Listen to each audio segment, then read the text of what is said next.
Ciao a tutti, prima di iniziare vorrei salutare due persone che mi seguono sempre, Francesca e Inside to Games. Il video di oggi sarà in collaborazione con Betta del canale Bon Appétit, una ragazza veramente bravissima in cucina che propone sempre video ricette molto creative e gustose. Vi lascerò il link del suo canale sia qui sulle schede informative, qui a destra, e sia giù nell'info box, così potrete andare a trovarla e ve lo straconsiglio davvero con tutto il cuore. Per il tema di oggi abbiamo pensato entrambe a delle ricettine regionali adatte al periodo carnevalesco, con un ingrediente in comune, la ricotta. Lei precisamente vi proporrà le dita degli apostoli, una ricetta pugliese davvero curiosa che non avevo mai sentito e che quindi non vedo l'ora di scoprire. Mentre io realizzerò i ravioli dolci fritti ripieni di ricotta e mandorle, che buoni! In sardo si dice culurgiones del rescoto e mendula. E ora iniziamo subito. Amalgamiamo la ricotta, rigorosamente di pecora mi raccomando, con lo zucchero. Una volta averla schiacciata per bene con la forchetta aggiungeremo anche l'uovo, poi la scorza del limone e le mandorle a lamelle. Amalgamiamo finché non si sarà formata una bella cremina, che poi trasferiremo all'interno del frigo fino al momento in cui ci occorrerà.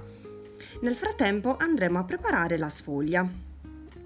E quindi nella ciotola versiamo la farina, la semola rimacinata, un pizzico di sale, lo strutto tenuto a temperatura ambiente, così al centro, e quindi deve essere morbido, e poi successivamente anche l'acqua, piano piano. Iniziamo quindi ad amalgamare dentro la ciotola e successivamente ci trasferiremo sulla spianatoia. Se occorre aggiungeremo un altro po' di semola e continueremo ad impastare finché non si sarà formata una palla liscia ed omogenea e anche morbida. Poi la metteremo da una parte coperta a riposare per circa mezz'ora. Trascorso questo tempo schiacceremo l'impasto con le mani e lo divideremo in due parti, così ci verrà più semplice.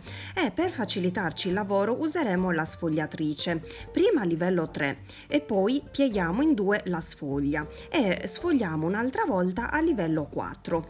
Quindi deve essere uno spessore sottile ma non troppo.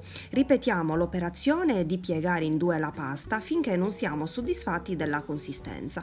Non si deve rompere e deve essere elastica al punto giusto. Nella mia sfogliatrice, quindi di questo tipo, di questa marca, ci sono vari livelli e io vi sto dicendo appunto i numeretti in cui ho messo io i rulli per avere lo spessore ottimale, quindi nel mio caso è il livello 4. Versiamo un po' di semola sul piano di lavoro, sfogliamo un'ultima volta e adagiamo la sfoglia sopra la semola, così non ci sarà il rischio che si attacchi. Ecco, vedete, la manopola a livello 4 e questo deve essere lo spessore. Speriamo che insomma renda bene l'idea così visto nel video. Facciamo lo stesso procedimento con l'altra parte di impasto ed eccoci qui pronti per iniziare a formare i raviolini. Solitamente questi culurgiones hanno la forma romboidale o quadrata, però esistono anche tondi, quindi sia con un forma ravioli tondo sia con una rotella dentellata potremo creare le forme che più ci piacciono. Io li farò misti, quindi prendo prima le misure creando l'impronta col forma ravioli e poi adagio le palline di ripieno sopra, circa più o meno un cucchiaino di farcia. Ora prendo l'altro lembo di sfoglia, sfogliato ovviamente perfettamente identico al primo, e lo rivolto sopra, vedete, proprio così come vi ho mostrato nel video. In questo modo non rischierete che sia rimasta semola sul fondo della sfoglia e quindi non aderisca bene all'altra parte.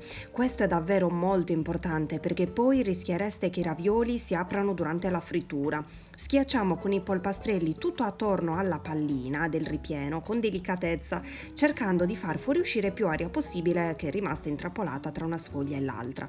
E ora con il forma raviolo creiamo i nostri primi culurgiones, buonissimi, mi fanno gola già così da crudi. Ovviamente i ritagli di pasta avanzati si possono rilavorare e risfogliare e poi ovviamente procedere nello stesso modo. Ora i ravioli li formerò con la rotella dentata, quindi gli darò sia la forma romboidale e sia la forma quadrata.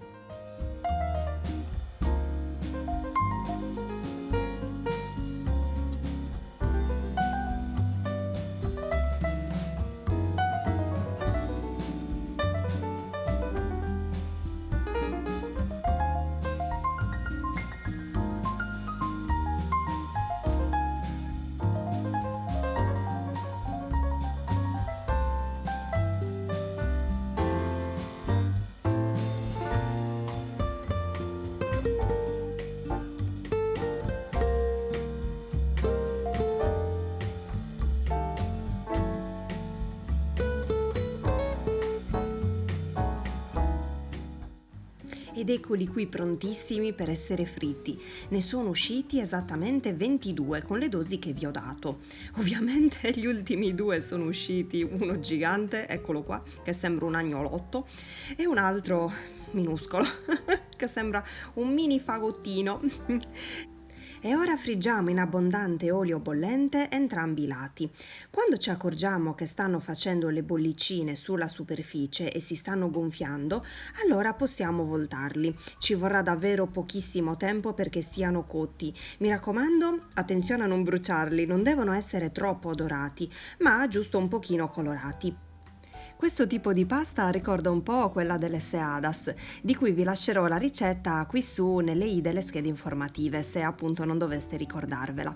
E quindi ho menzionato le Seadas perché volendo si può procedere nello stesso identico modo per quanto riguarda appunto la frittura, ossia versare ripetutamente cucchiaiate di olio bollente sopra i ravioli, così come vi sto mostrando in video. In questo modo saranno ancora più gonfi, ancora più pieni di bollicine, di golose bollicine. Li scoliamo su carta assorbente una volta che saranno pronti e li cospargiamo poi di zucchero a velo, di miele, di scorza di limone e di arancia e poi qualche mandorla. E sono così prontissimi.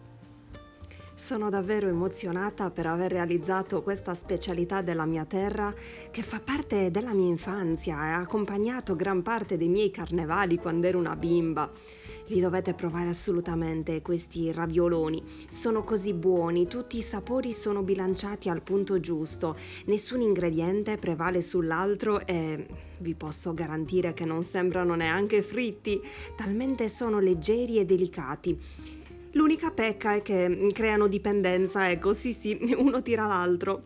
Non vi posso neanche dire come si conservano perché questi 22 ravioli, ebbene sì, sono finiti nel giro di un'ora a casa mia. Praticamente il giorno abbiamo pranzato con questi dolci cuscinetti ripieni di ricotta. Poi sì, il ripieno è un qualcosa di paradisiaco. Questa secondo me è la felicità. Adesso vi mostro anche il raviolo aperto in due. E l'interno, ve l'ho detto, è fantastico. Spero tanto che la ricetta vi sia piaciuta. Ringrazio ancora tantissimo Betta per la bellissima collaborazione. Un abbraccio a te cara e a tutti voi. Grazie per aver visto questo video. Ci vediamo alla prossima video ricetta. Un bacione. Ciao!